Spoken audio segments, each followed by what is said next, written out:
Hello বন্ধুরা, আমি আজকেও বের হয়েছিলাম যে কবুতরগুলোকে আজকে ডাইরেক্ট 40 কিলো থেকে 80 কিলোমিটার পর্যন্ত নিয়ে যাব। তাই আমি সকাল 5:30টার দিকে বাসা থেকে বের হইলাম।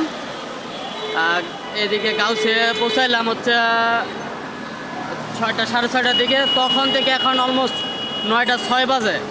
এখন পর্যন্ত বৈশা রয়েছি, কারণ আবহাওয়া ভালো না, বৃষ্টি পড়তেছে। আমি যদি নিজের উপর জিদ করে যাই তো এটা নিজে কবুতরগুলোকে হারানোর দিকে আমি ঢেলে দেবো। তাই রিস্ক নিলাম না। বৃষ্টির জন্য আমি কবুতরগুলোকে ছাড়লাম না, কারণ বৃষ্টি পড়তেছে। আমি যখন বাসা থেকে বের হয়েছিলাম তখন একটা বৃষ্টিও পড়ে নাই। বের হওয়ার আধা ঘন্টা পরে হচ্ছে বৃষ্টি পড়া শুরু হয়েছে। তো দুর্ভাগ্য আমার, কবুতরগুলোকে আজকে ছাড়তে পারলাম না, নাহলে আজকে 80 কিলোমিটার পর্যন্ত নিতাম।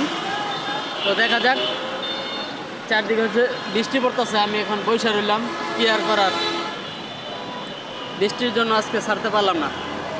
দিনটা আজকে শুধু ব্যর্থ হইলাম।